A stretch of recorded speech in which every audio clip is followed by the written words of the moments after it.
Hey everybody, it's day 22, January.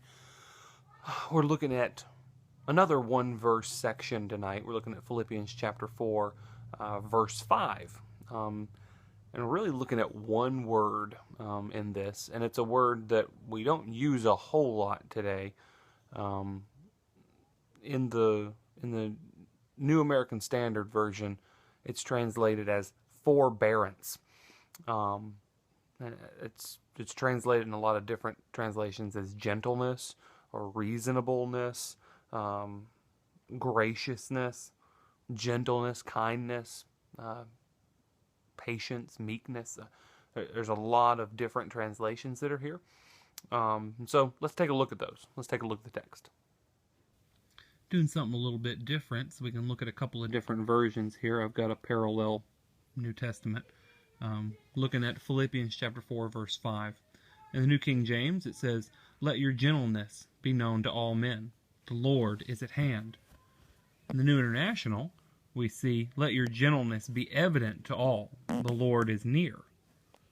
In another version, the New Living Translation, we see, "Let everyone see that you are considerate in all that you do. Remember, the Lord is coming soon." My favorite, the English Standard Version, that's what I normally read out of, says, "Let your reasonableness be known to everyone. The Lord is at hand." The Holman Christian, which is very similar to New American Standard, says, "Let your graciousness be known to everyone. The Lord is near." The New Century says, "Let everyone see that you are gentle and kind. The Lord is coming soon." And then my favorite paraphrase, the Message, says, "Make it as clear as you can to all that you meet that you're on their side, working with them and not against them. Help them see that the Master is about to arrive. He could show up any minute." So what's Paul trying to get out in this little passage here? Well, if you read the first part of chapter 4, you're going to be struck with a lot of words that you see also in Galatians chapter 5.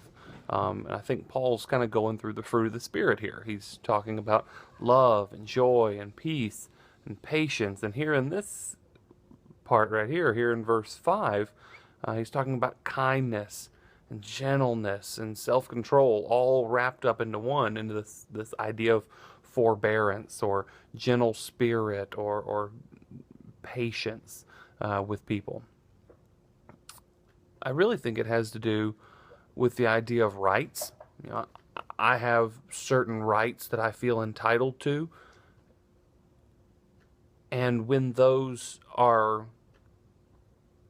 boundaries are crossed, when someone offends me, when someone does something wrong to me, when I'm wronged, forbearance, this idea of a gentle spirit, is one that would not push back whenever we are wronged against, but instead be forgiving and patient. And it really goes back to God.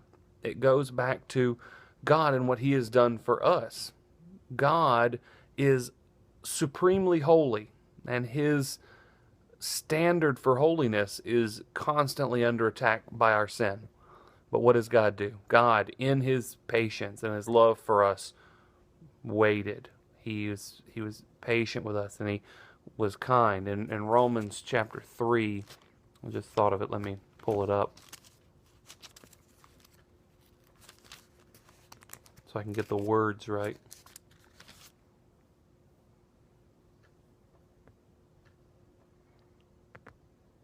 In Romans chapter 3, beginning in verse 23, it says, "For all have sinned and fall short of the glory of God, and are justified as a gift by His grace through the redemption which is in Jesus Christ." And it goes on to explain what he means here. And he says, "Whom God displayed publicly." So that was Jesus. Jesus was displayed publicly as a propitiation in His blood through faith. This was to demonstrate His righteousness, because in the forbearance of God, so we get that word again, in the forbearance, the patience, the loving kindness of God, He passed over sins previously committed. So God Himself, who's holy and righteous, said, I'm going to set aside my need and desire and right for holiness. I'm going to forgive, and I'm going to love, and I'm going to be patient with this creation that I have. And that was to show his righteousness. He showed his righteousness as he did this, because he put Christ forward as that sacrifice to ultimately have his will fulfilled and have his rights met with holiness. Because God, unfortunately, can't put things off, can't forbear forever, but ultimately the scales have to be accounted for. So this really just goes back to God. It's calling us to do the same thing that God has done for us, calling us to be patient with others whenever that we're sinned against, and not constantly just demanding, I have to have my rights. Heard a funny story about Abraham Lincoln was asked by a man when he was a lawyer, and he was asked by this man to help him sue and collect a debt of $2.50. That seems very small for us today, but it was more back in those days. And Abraham Lincoln initially was going to turn him down, but then thought better of it and said, tell you what, I'll do it if you'll pay me $10 fee up front. Guy agreed to it, gave him $10. Abraham Lincoln kept $5. He went to the man who owed this person $2.50. He said, I'll pay you $5 if you'll give me $2.50 back of it. Said, okay, no problem. So gave the man $2.50, took the other $2.50, gave it back to the man that paid him the $10 in the first point. So that man who paid him $10, he got his rights met. He met his rights, but at the same time, it wasn't very smart of him. At the same time, he probably should have just been patient and waited for the man to pay him. He ended up being out $7.50 more, just because he was trying to get that $2.50 back. Kind of a weird story. I don't know if it's true or not, but it's kind of funny. But it kind of teaches us a lesson about, just waiting for people, being patient. And this doesn't mean you get stepped on. We're not called to be meek in the sense that a lot of people would consider that word, where we just can't stand up for ourselves. It just means that we choose to set aside our own selfish desires and our selfish wants for the better of others, because we love them.